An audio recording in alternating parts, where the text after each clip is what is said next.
video is not intended for children. Viewer discretion is advised. If you haven't already, please like, share, and subscribe. Thank you. Thank you.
Greetings, one and all, and welcome to Mornings of Mischief. I'm your host, Stone Loki, and with me today is the one, the only, the master of disaster, the rebel you know, the rebel you love, 24/7 Fusion Media, and the one, the oh no, not enough.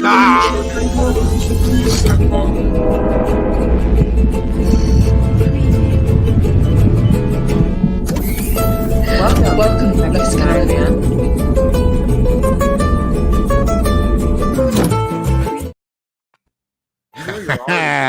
You thought you were going to get out of hitting the play button today. You're already in. Why did you have to hack your way in? You're already in. Huh? You like that? How I started the loop on the console? You're already in. I know. I don't. I know. You got to give the people what they want. You got to give. I did it for Purple and Sam Joe.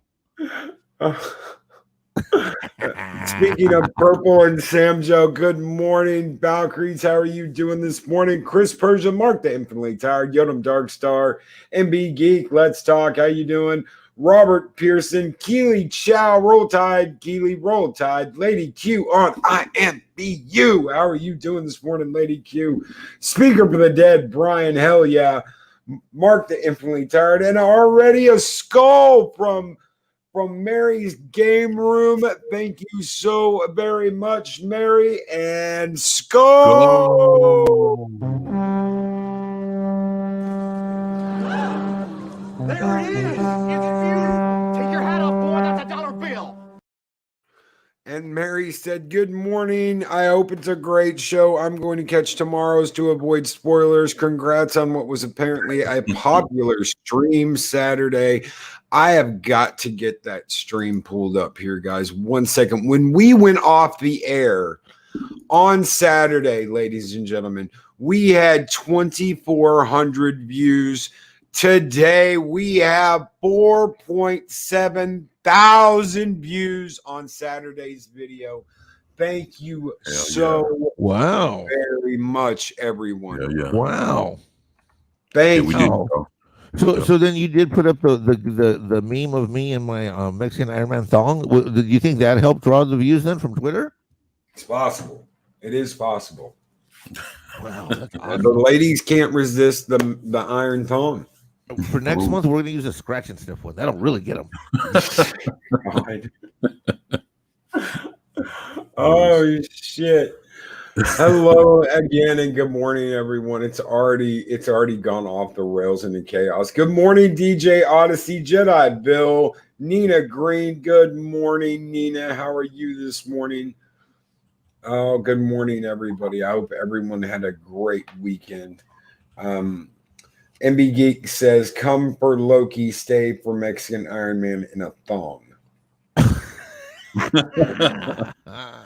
and Project don't eat breakfast first. Do not eat before you see this. Oh, God. And Project Storytime says, that was mostly me. I'm that much of a narcissist, Loki. Oh, thank you, Project Storytime. Thank you, brother. for being there. That was so awesome. Everyone that popped in, everybody that was a part of it. Thank you so very much. That was such an awesome event to get to do with so many great people. We worked with some really, really great people on Saturday. Positive Candor was there. He was absolutely great. Project Storytime, Josh was there. Really brought it with Bree. He brought Bree Larson to the party. Latino Slant, Mads Mama Bear, Fat Steven Seagal. It was absolutely epic. And already, guys, thank you so very much, Psycho Dwarf 9. Thank you, brother. And we got to hit it again. Skull!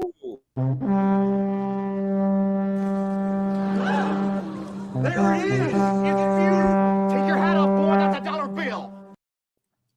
And Psycho Dwarf says, downwind of Cali, all you minerals in one breath. Oh, yeah, it's burning. It's burning this morning. It is absolutely burning with the wretch of what they did on Saturday. It was just, we had a great time. It was a great panel, but man, did they make some mistakes. What did you guys think after the panel was all said and done and the event was over? The event itself, not what we did, because what we did was we came, we saw, we kicked some ass, we had some fun. But that event was something else. Yeah, it was like a 60-40 kind of shit. It's like 40% was about decent, the other 60 was. Well, someone got good night rest and is feeling generous this morning. Yeah, so yeah, it worked out pretty good, man. It was fun, for the parts that weren't, doing so well. Shit, we overrode that shit and we had a good time, man. Had a lot of laughs, man, a lot of fun. But yeah, a lot of it was like that diversity panel. That thing was wild, man. Ooh, I don't see how Mike weathered the storm, man. That was. Well, I tell you what, man, you did it. You did it, my brother. You was on it, man. I was sitting in the back laughing. Yeah, you was on it, man. I like that. I don't even remember. I think I blacked out. Nah, you was on it. You was on it. You was you was speaking your mind, man. I was back here laughing, man. I said, boy, that was some good shit, man. And Colin P, they did split it to 2 days, but that second day is going to be in September.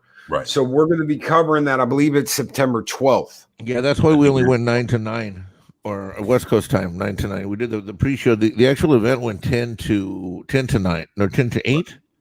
Something like that. I mean, it's really interesting. So let's talk about the structure of this thing. They originally had a 24-hour format, and they broke it in half. But when they broke it in half, they not only eliminated some of the repetitiveness because some of the shows were going to go twice, but it looks like they also crushed some of the content. And I think you can see that in some of the editing of the. I think you can see that in the editing of the different segments. Now, here's what I'm going to say. Overall, I think DC did the best of the mediocre in terms of doing an online show to promote its properties that are coming out, meaning compared to Comic-Con, compared to Marvel, compared to take Brie Larson's channel launch. I don't know if you guys saw that, but it looks like it's interesting because it looks like at least the DC people, forget the content or whether we like it or not. The production value was high. The production value was high, and they made a smart move, I think, by breaking it up because the original schedule, you wouldn't have been able to see everything you wanted to see. Right. Hashtag free Jim Lee. Yeah, we'll get into that in a minute. That being that's said, why I laughing. that being said, I think in terms of content, I'm going to give it a 70-30 shrill and sucks ratio, meaning 70% of it was a little too shrilly and sucked for my taste. and 30% of it was pretty damn decent to fucking outstanding. And let me cover the fucking outstanding parts. Now this does not coincide with how funny our videos, our commentating was. But if you're gonna go back and see it, Shazam, anything that had The Rock in it so The Rock appeared in the longer Shazam segment. The shorter segment was Zach. What's his flying fuck? What's his name? Zach Snyder? No, the dipshit, the guy who played Shazam. That was Zachary Levi. Yeah, the Levi. The Levi Shazam segment totally blew chunks. He brought in like 5 or 6 kids, his brothers and sisters. They had a little segment. I don't know. It was a little too Hollywood pedophile for me to look at, 45, 50-year-old man on the screen with white hair and him playing games with little kids. It was a little freaky, a little weird. So the Levi Shazam portion kind of blew chunks. Now the Black Adam Rock section was awesome because Rock was able to show. I did not know that he was a comic book fan.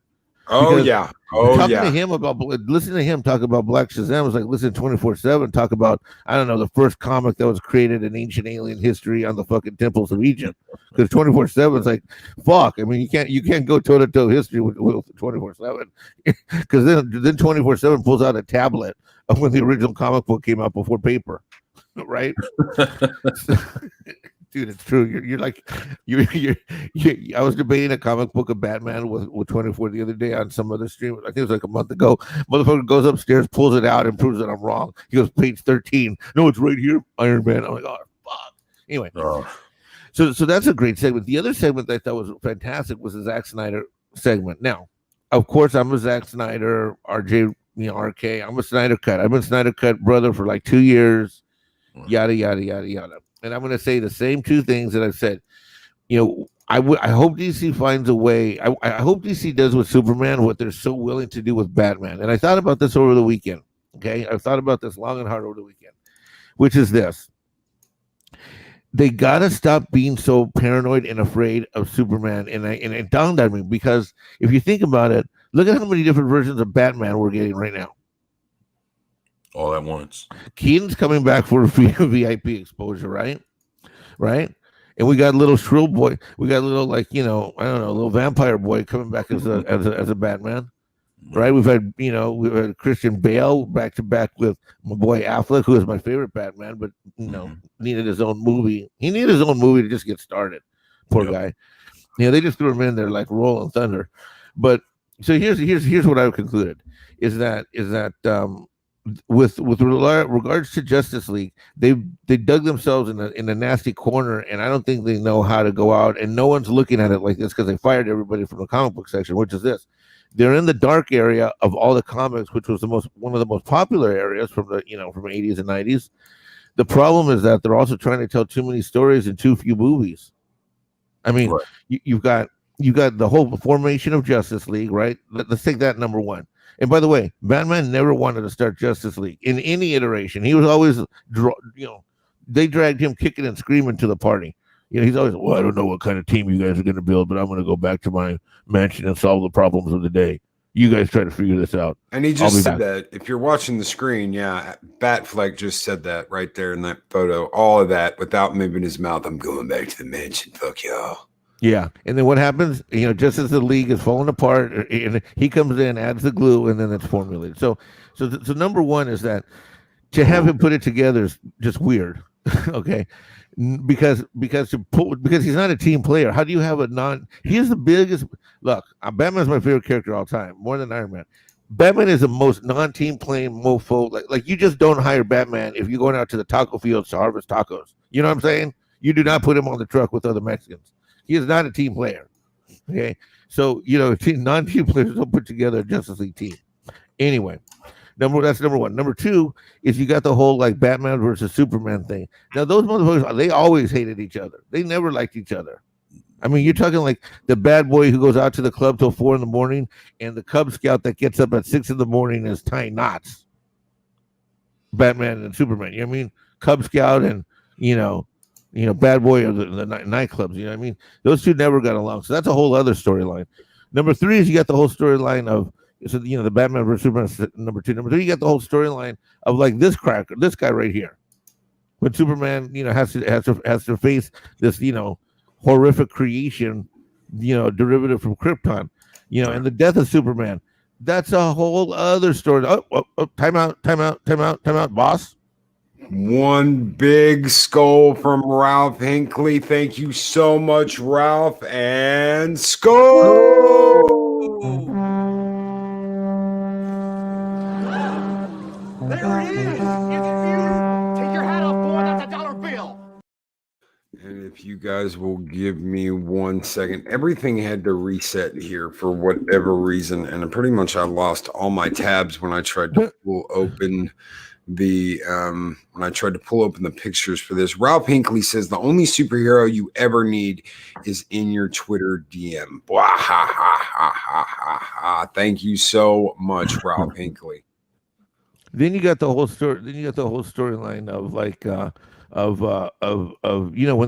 they fight this guy, Death of Superman. That was a whole other freaking thingamajigger.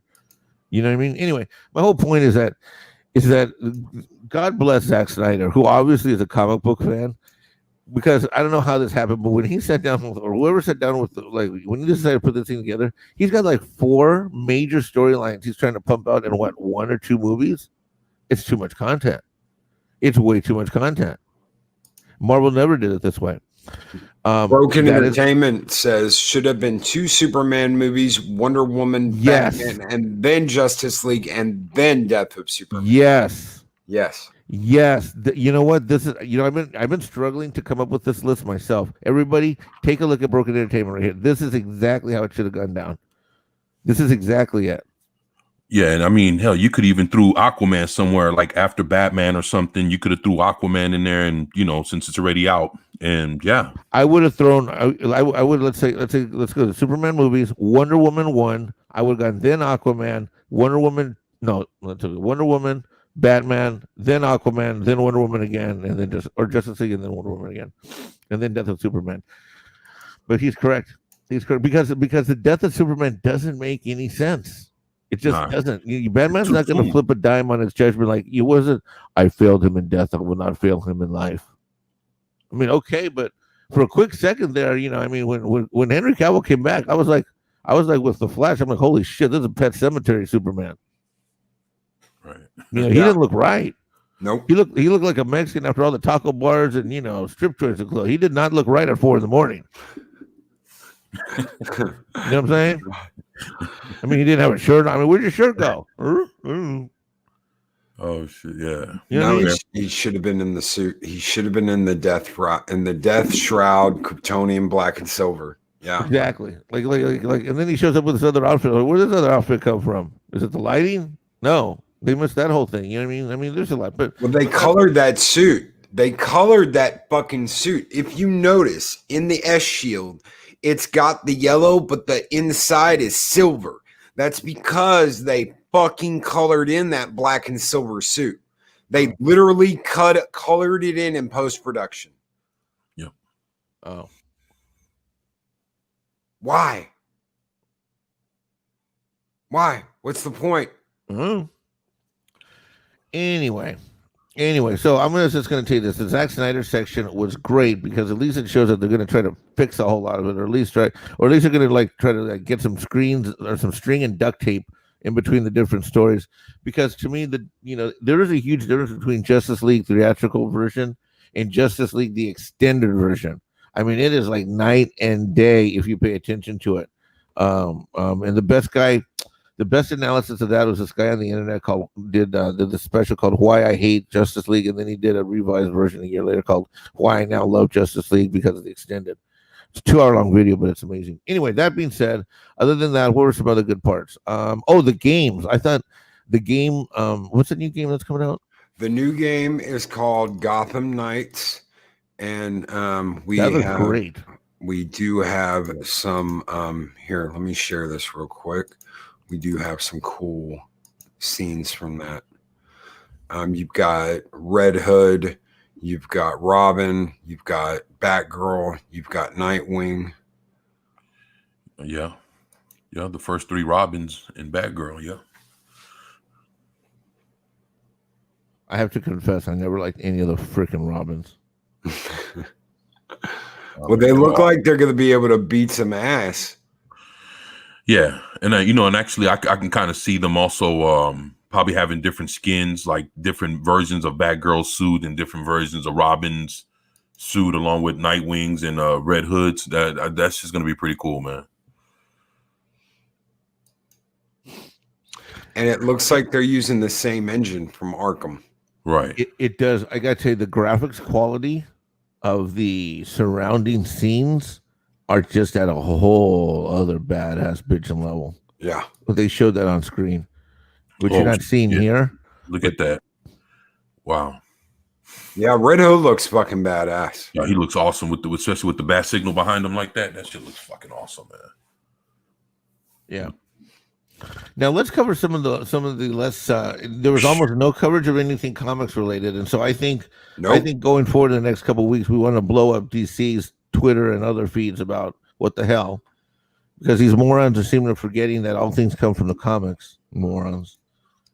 Well, no, there was almost nothing from the comics. Unless they decide to push that back until what's going to happen in September. That's the only thing I could think of. They decided to do all the TV and movie shit and video game stuff, and then leave the comic books and all because there's a whole another section to it. I think they might have to see what happens in the next go around. Cobalt and Pudgy, I love that line. Game looks good. Backer Bikini goes money printing press for Warner. Exactly. Pudgy, put your eyeglass. Put your cover his eyes. Cover Pudgy's eyes. Pudgy can't see that yet. He's not old enough. And didn't you and Project Storytime right here? Didn't you just love it when Batman Beyond? Oh, yeah, right. Mystery Science Theatered at the Adam West show. That wasn't disrespectful at all. No, not at all. I tell you what, guys, I really wanted to see Kevin Conroy's Batman, Old Man Bruce, and Batman Beyond, and Terry McGinnis from Batman Beyond sit around and talk smack about the 60s Batman like it was just a giant hunk of shit that should have never been filmed. I absolutely love that when I see that and I hear that. Basically, if you're a fan of Star Trek Lower Decks, you would have enjoyed the little parody cartoon of juxtapositioning the 60s Batman against the futuristic Batman. It was, you know what? It's like, it made me sick. It really, I'm just like, really? I'm like, why do you think you got to shit on your, I mean, it's like this. It's like, why, and I know who it is. It's these millennial fucks and younger. And maybe it's some of you older fucks too, but I don't think so. I think it's millennials and younger, you little fucks. It's like anything that's not current and modern and more badass. It's like the next Call of Duty. Is the next Call of Duty more amazing than the last Call of Duty? I don't know, motherfucker. Can I get you to sit down for a black and white World War II film and you think that's amazing? You know what I mean? Citizen Kane is still the best movie that ever was created.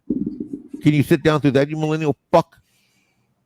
Can you read a book? Can you sit down and read a book for an hour or two? And Call of Duty 2 is still the best Call of Duty. Yeah, I'm sorry. I mean, I'm using my no naughty words this morning, but seriously, no, they're all the same. It was awful. It was awful. They just should basically, And here's the thing. Guess what? Warner. Guess what? DC. If it wasn't for the TV show, your ass Batman would have gone down the shithole, and there would be no Batman today. That TV show saved the freaking storyline and the characters, because it was the fact that it came out in the 60s when, by the way, cities were burning, Caprica was burning, you had the civil rights when you had America's falling apart like hell in a handbasket, a lot like it is now. And it was the fact that we had just gotten out of censorship because in 1945, 48, they got implemented the hard censorship. So after 20 years of hardcore censorship, we could finally tell jokes about comic book characters, and on TV we could show a little sexiness, with some of the outfits on TV. So at the same time America was like burning and falling apart with each other. You had these squares who still love some of those characters come back, and it was that style that seemed to manage some humor along with some old storylines, brought out some old memories of Batman when people were kids, when it just came out in the 40s and 50s. And finally, we had some freedom of expression, and that was enabled that iteration of Batman to exist. Now, that gave birth to, guess what came soon after? A lot like what happened with, with Star Trek shit. Guess what came after that? The freaking cartoons. Justice League. On Saturday mornings. back at the Hall of Justice. Yeah, Super Friends. Yeah, Super Friends. Dun, dun, dun, dun, dun, dun, dun, dun, dun, dun. Yeah. Lady Q on interview is on point. Exactly. They bitch about firearms in real life and then praise Call of Duty and its murderous actions. Exactly.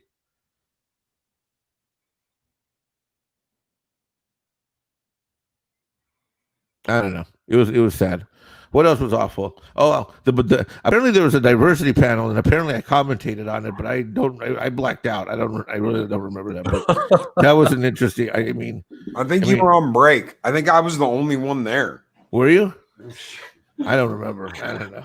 Well, were you there? Were you on break 24/7? Or yeah, I mean, I was listening to it, man. It was funny. Yeah, I was around. Yeah. Yeah, and Gary Busey's teeth made an appearance. Me and NB Geek say, Wonder Twin powers activate.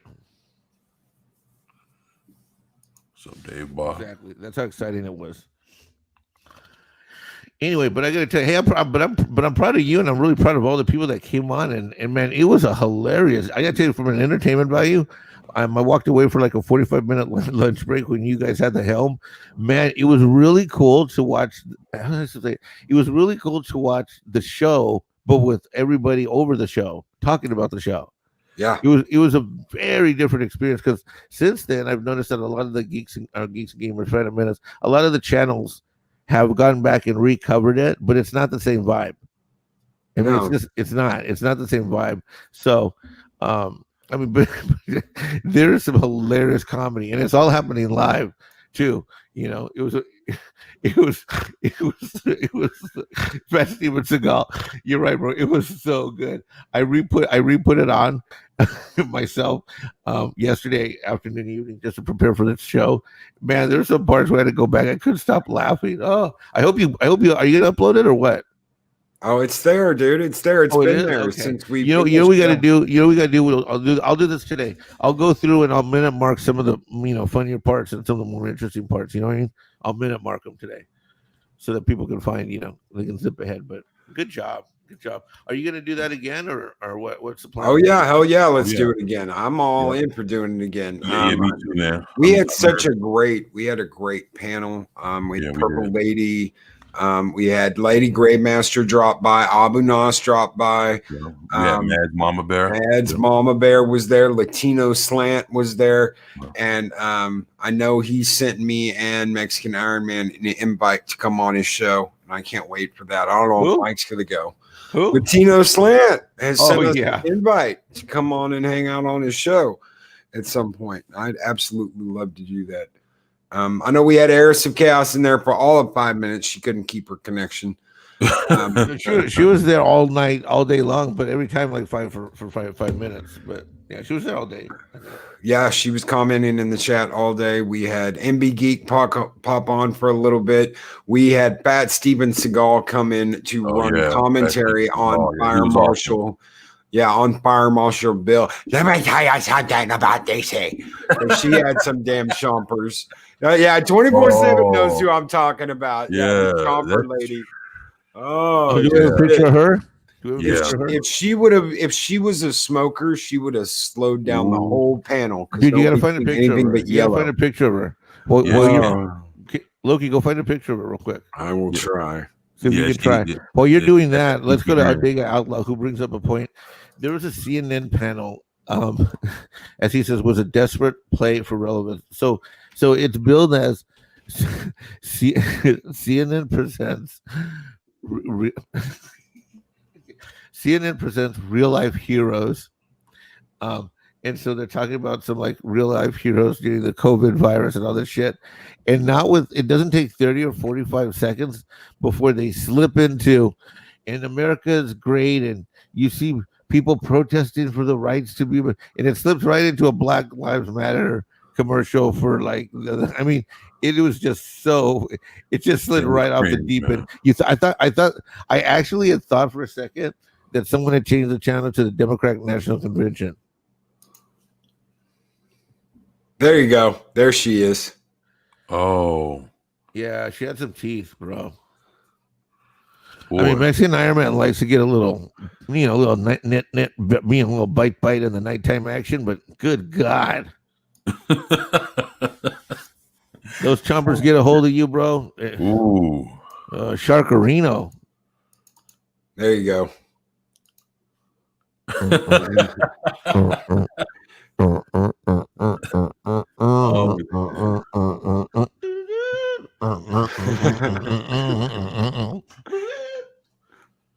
The woman that scared Pac-Man. Yeah, there you go. Oh shit, her teeth are a registered more. I think in the state of California, not only can you not order a set of her teeth, you also can still not order nunchucks. Nunchucks and her teeth are still illegal to order by mail. Oh shit. Agreed. Captain Tom, an actual war hero. Agreed. And the blind mage, Jaws in human form. Oh man. I'll still say I was getting Fire Marshal Bill vibes off her. Oh yeah. What do you She mean just Patty's called done with on, let me DC? You tell mean you. after the current movie, probably. But just shit, no comics. No comics. It's something that we all were talking about through this whole panel was when are they going to get to a comic? And they didn't get to one fucking comic. It was either a movie or a game or 'Cause they don't know social what they're doing justice with the comics. wackos. They spent more time talking about social justice wackos and diversity and inclusion. And that CNN bullshit, that was kind of, yeah, man. On the pandemic. You sell comics, you dumb fucks. You sell comics. Okay, you wouldn't have any movies without the comics. You wouldn't have any television without the comics. And you didn't fucking talk about one single comic. You had Jim Leon saying, help me, blinking SOS, SOS, kill me, SOS, because they've got him locked in the fucking basement and they won't let him out. Oh my goodness. The milestone panel discussion was weird because what were they doing there? They were going back and celebrating. Hey, look, we used to have these. I thought it was like it was kind of weird. It was like watching Major League Baseball celebrate the Negro Leagues. Like I couldn't understand. They like went back like, hey, we used to have this department that had a bunch of black dudes and they used to write black comic book characters, but now we don't have it anymore because we killed it and now Black lives don't matter. I don't know. I couldn't understand. Why did we go there? Like, let's go back and look at this thing that we once had and now we killed it. Hey, read what Adega said, Mike. They thought Detective Comics meant you had to be a detective to find the printed.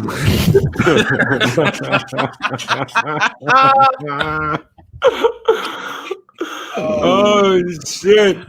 Oh my god! There was one part during the day where someone said that, like one of the actors said something. Hey, did anybody know that DC stood for Detective Comics? And a lot of the other people who already knew that were like, no, you didn't just fucking say that.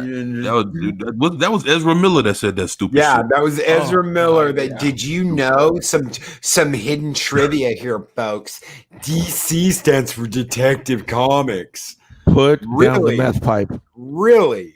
Put down the meth pipe slowly. Did you not know that? Mexican Ironman 24/7. Did y'all not know that? I mean, it was a complete fucking surprise to me, ladies and gentlemen. I was completely blown away. I just had no idea. I had no idea. That was Ezra Fricktard.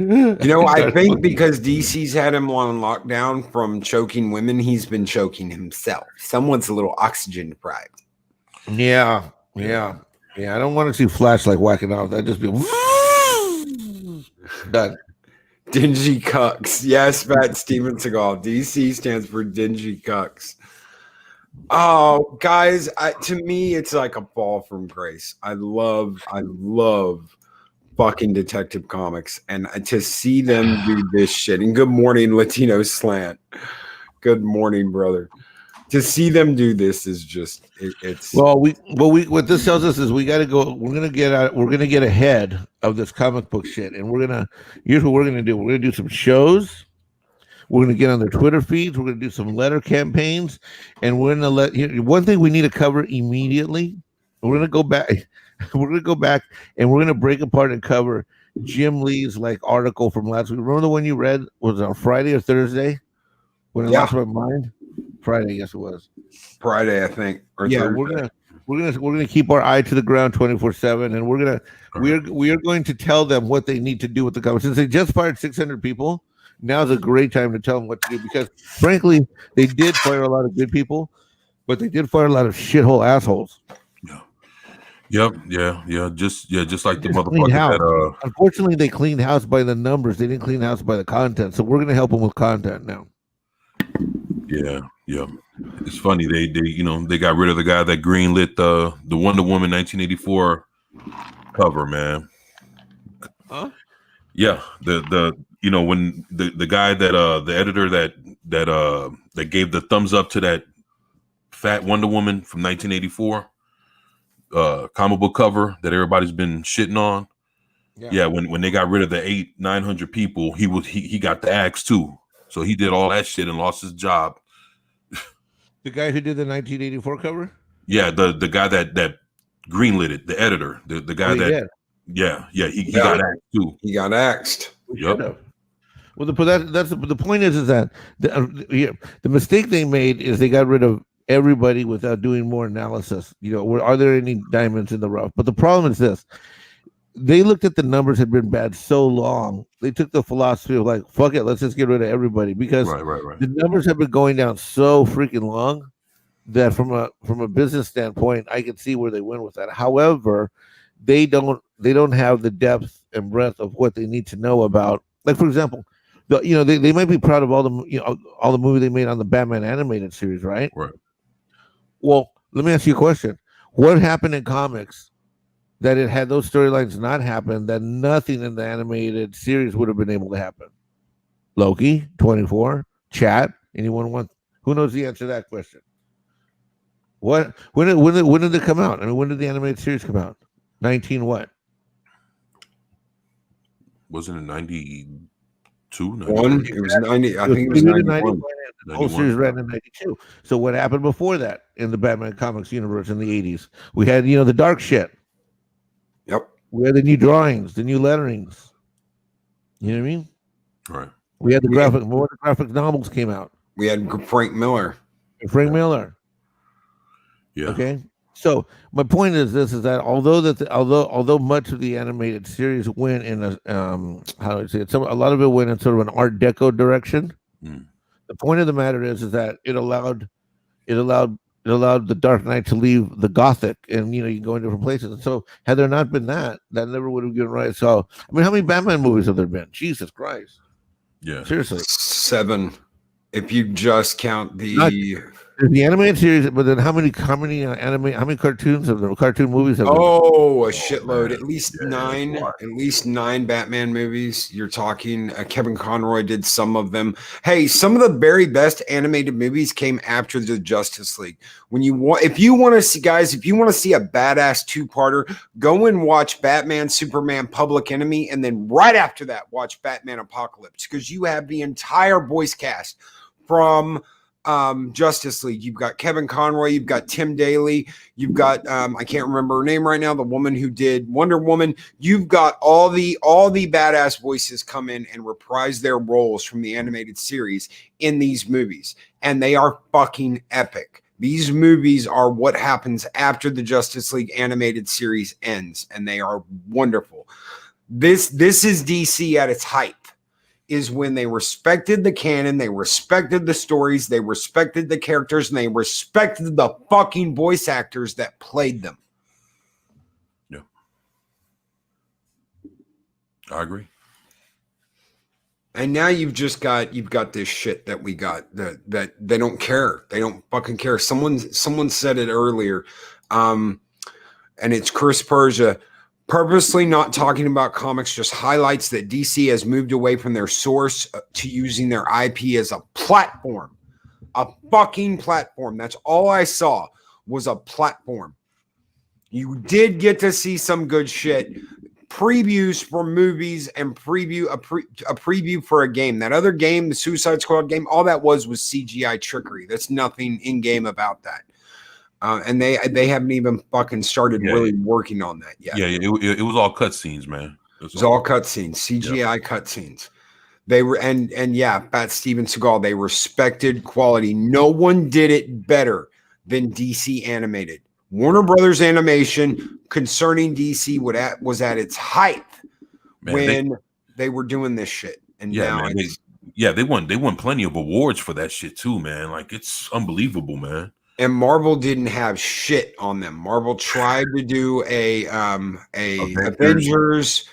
They did a couple of Wolverine versus Hulk, Thor versus Hulk, some shit like that. And they were good, but they weren't anywhere near the quality that fucking Warner Brothers was putting into the DC animated universe.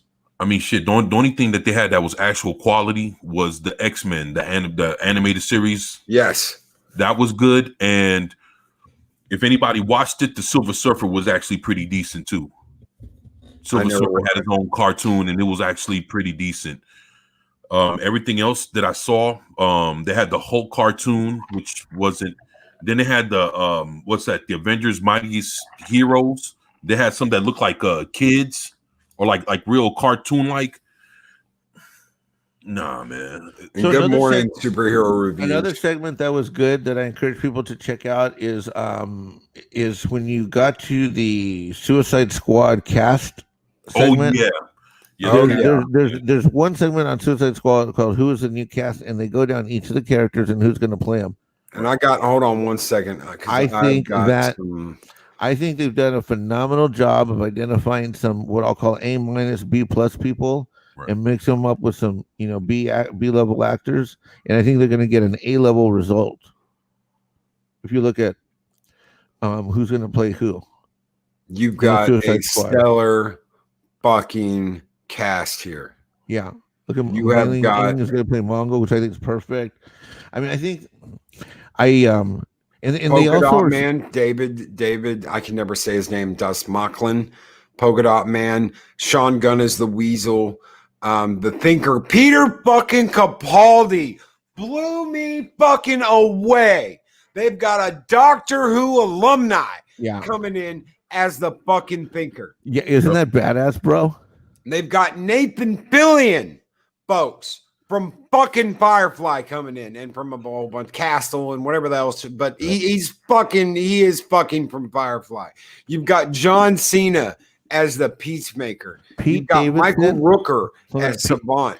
Pete Davidson as Blackguard, I just think is hilarious. Is a hilarious pick. You know what I mean? That homeboy's like tatted out completely. Captain Boomerang is back.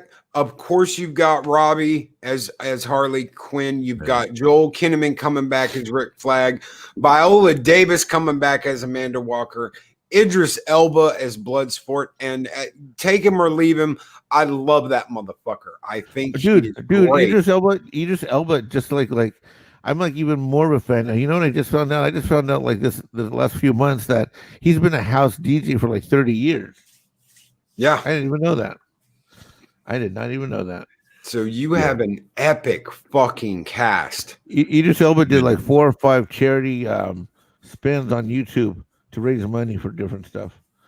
Yeah, so I think I'm gonna 24. You're the real expert here, but I just want to say this is that what I like is that not only who they picked up against the characters, because I think the alignment makes sense, but I like the fact that how deep they've gone, because they're allowing themselves to kill people off and yet the storyline to continue. Like they could get, I mean, I know they're not going to do 5 movies, but they can easily get 2 solid ones out of this cast, easily. And Dave Bob, no, brother, she is not dressed like she was in Birds of Prey.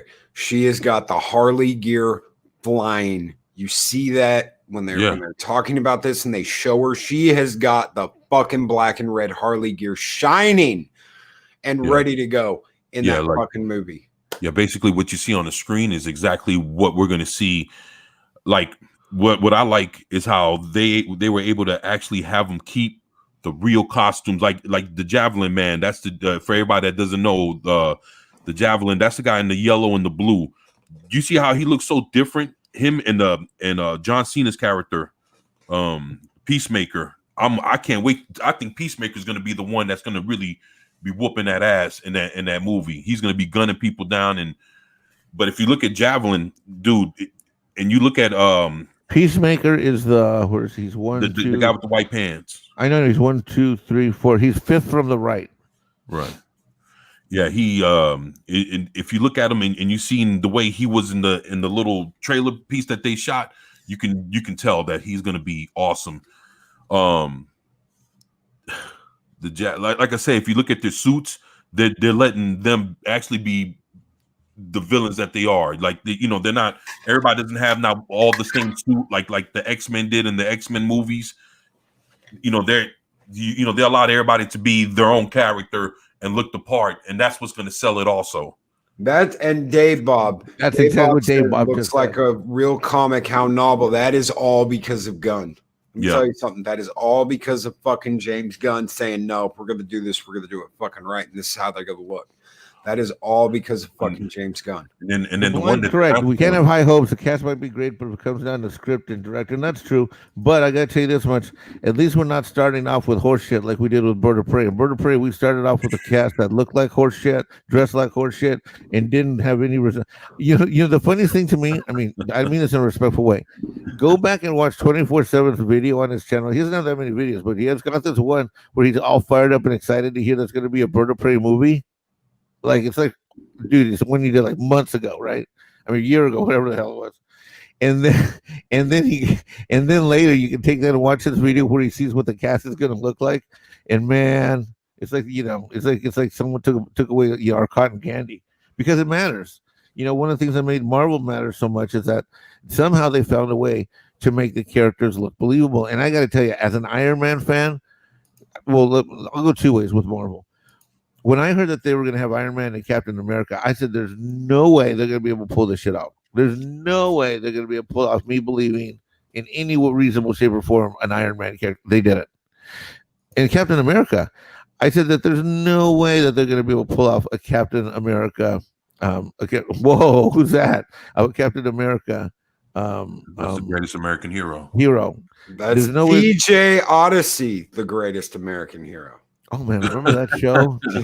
Remember that show? Yeah. The guy had a perm. Yeah, that was awesome. Yep. God, remember that? No instruction manual. What would happen if you got a suit and it had no instruction manual and no DVD? God, I love that show. But anyways. Thanks for sharing that, DJ. Yeah, that was awesome. And good morning, Mads Mama Bear. Shirt.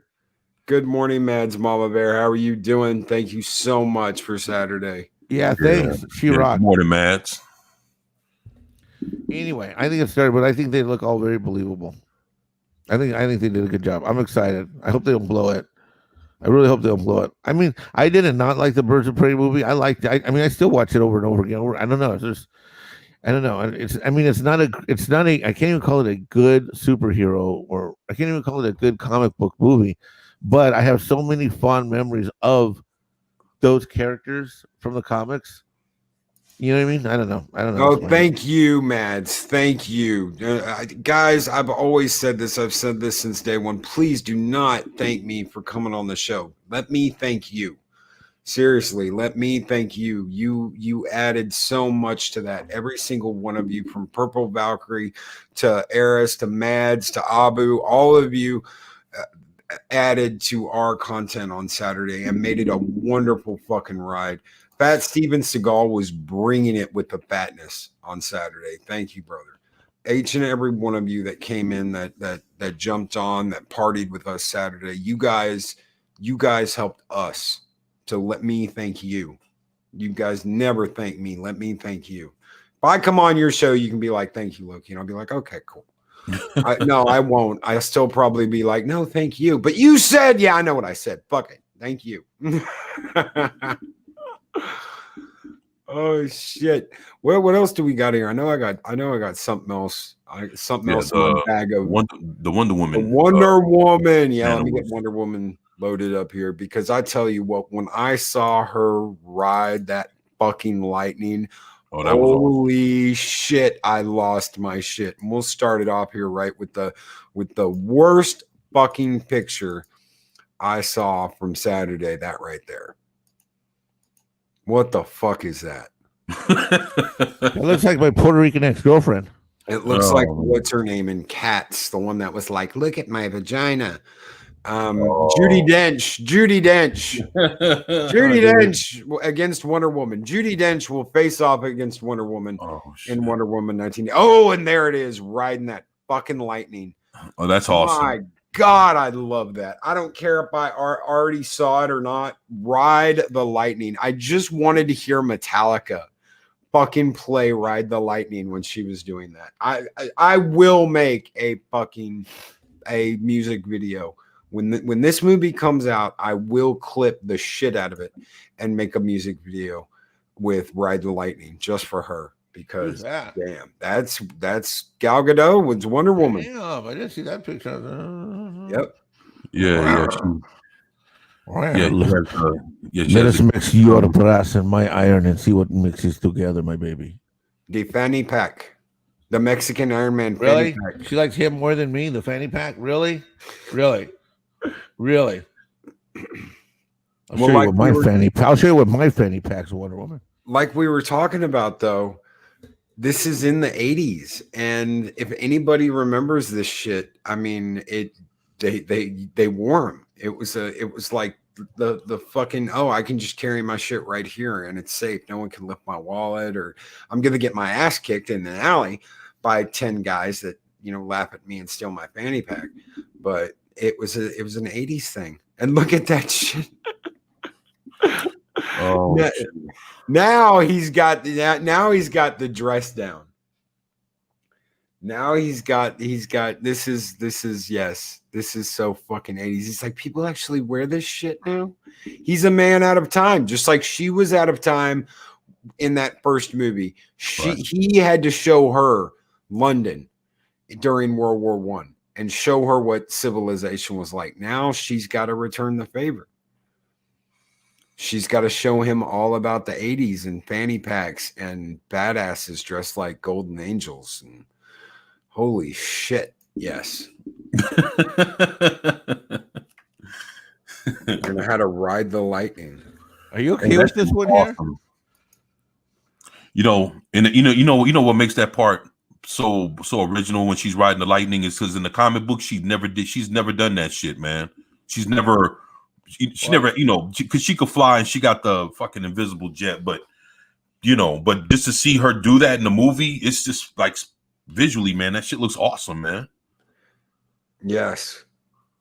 And Mir says, my honest thought is that the SJWs have taken over for no other reason than to make sure that men have nothing left to enjoy, so that we are all as miserable as they are. Yes, I completely agree with that. Except that AT&T didn't like the numbers, and they just fired a shitload of the most venomous SJWs that had taken over DC. Actually, I heard in that firing, they got rid of some pretty, like you said, the diamonds in the rough. They got rid of some good people, man.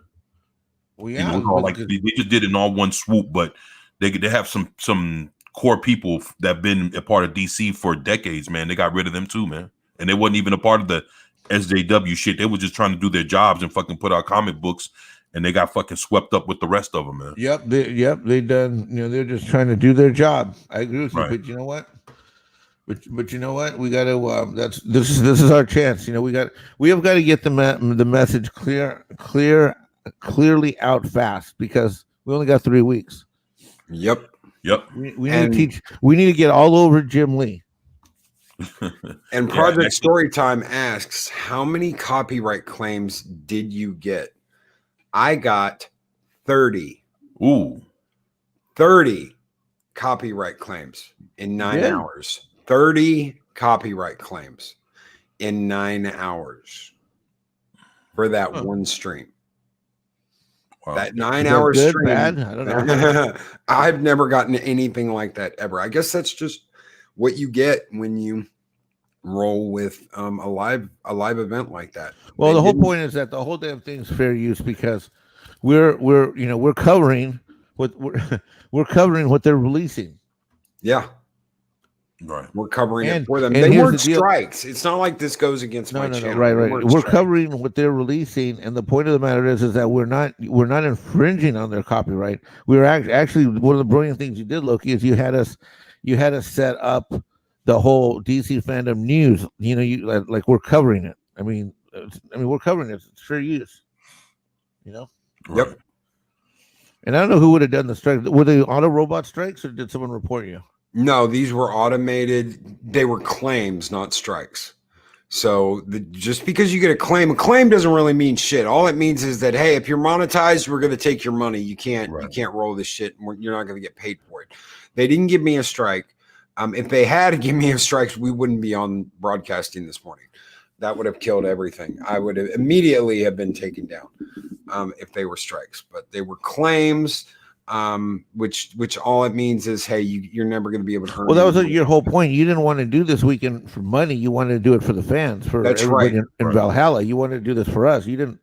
You weren't out there looking to make a buck. You wanted to do it for us. Nope. I did not have any skull links. We did not throw out any links for skulls. We did not have anything in the description. This was for Valhalla. This was for the community. This was for anybody that wanted to jump on and have a good time while we watched this giant fucking dumpster fire. And for the majority, it was. We got Snyder. We got Wonder Woman.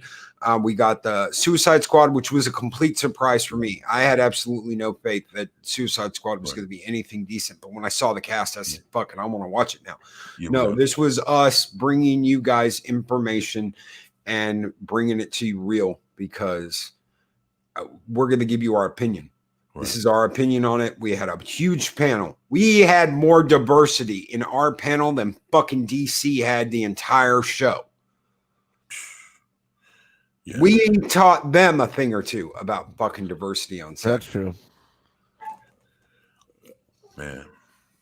When are we going to nominate 24/7 to go up against Drunk 3PO for best looking in DC Fandom? It's going to be soon, and it's the faux hawk. That motherfucker's got one hell of a faux hawk. You can't fuck with the hawk. Nope. Appreciate that, man. The rebel is the rebel yell. Oh, remember that one guy who looked like Billy Idol? Oh shit. Oh god. A white wedding, yeah, because it's just like my hair. Copyright strike. Oh man. I'm sure that one got us a few. Man, I know before we leave, I know that that Flash panel was pretty interesting with how they're gonna bring back Affleck and put in Michael Keaton. That's gonna be a very important movie. You know, it's going to be entertaining, but it's going to be important for the DCEU when they implement it, man. Because it's also going to tie in the Arrowverse and everything that's going on with TV. It's going to tie everything into one. See, that's the thing. When they did the Christ on Infinite Earths with the Arrowverse, they tied in all the different TV shows together. They also brought in Superman Returns, Brandon Roth. They brought in Smallville Superman. They got the new guy from Superman and Lois that's going to come out in in the next few months with his TV show. And then you take Ezra Miller, his Flash from the Justice League, and they made him meet the Flash from the TV show. Now you're going to have him do Ezra Miller's going to do his Flashpoint movie or whatever the hell it's going to be called, and it's going to tie in the cinematic universe, and everything's going to be linked into one if they pull this shit off right. It's going to be the most important movie. I'm not sure how much money it's going to make, but it's going to be the most important movie that that they bring together in order to make the whole DCEU plus the TV side of it cohesive, to work together as one. So I'm there, man. And I've got two big things real quick. Number one, Fat Steven Seagal just tipped $1. Thank you so much, Fat Steven, and Skull. There it is. It's take your hat off, boy. That's a dollar bill. And Fat Steven Skull says, Mexican Ironman calling me brother made my weekend. Mexican Ironman. Yeah, what do you got to say about that? Man, we're Fat Steven Seagal, we're good, man. Shit, we all right, man. And Mike, so. Mexican Ironman. Mike. Oh. Did we lose Mike? Mexican Ironman. I don't know why he did that. Sorry. Latino Slant says we slayed it. That's a good compliment. Mirror the gravitationally adept. Your stream was transformative, Loki. They had no right to claim. That's cool. That's a good comment. And we've got $100 super chat from Anonymous. What? Who are Thank you? you Anonymous. so very Super much, Anonymous. Super fucking Godzilla Skull. Godzilla Skull!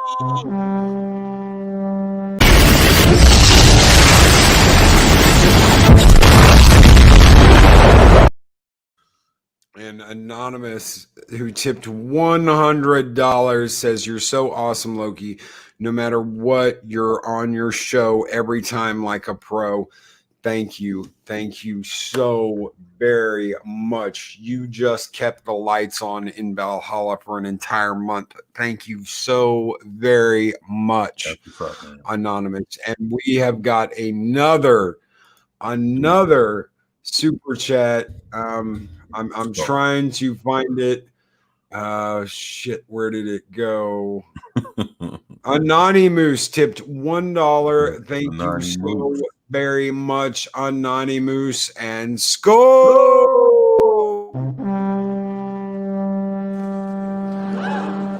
There it is. It's you. Take your hat off, boy. That's a dollar bill.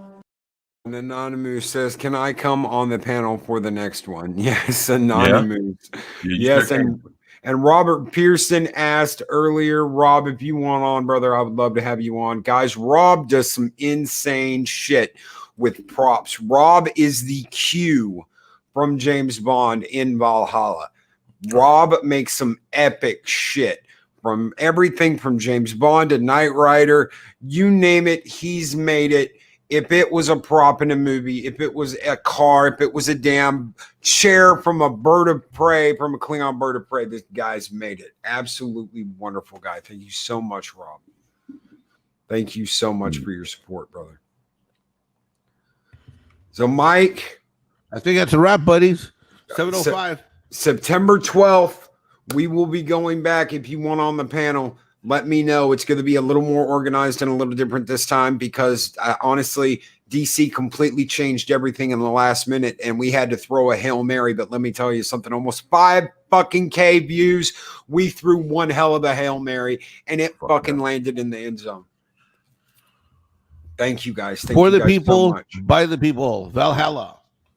Yes, and guys, don't miss the Valkyries coming up. They are going to be covering Vikings episode. I think it's episode 4 and 5, but I'm not sure.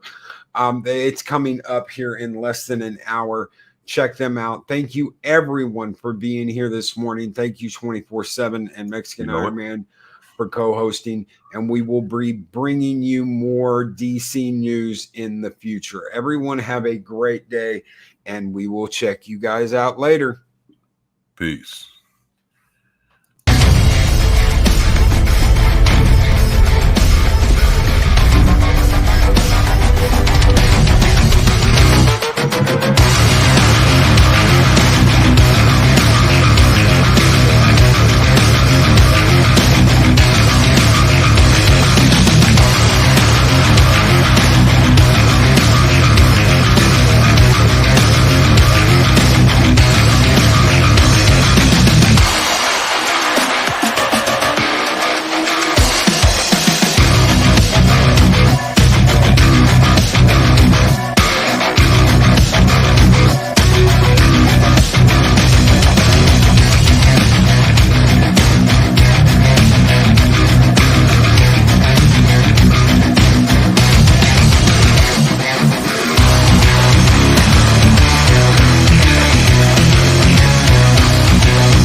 videos are tremendous.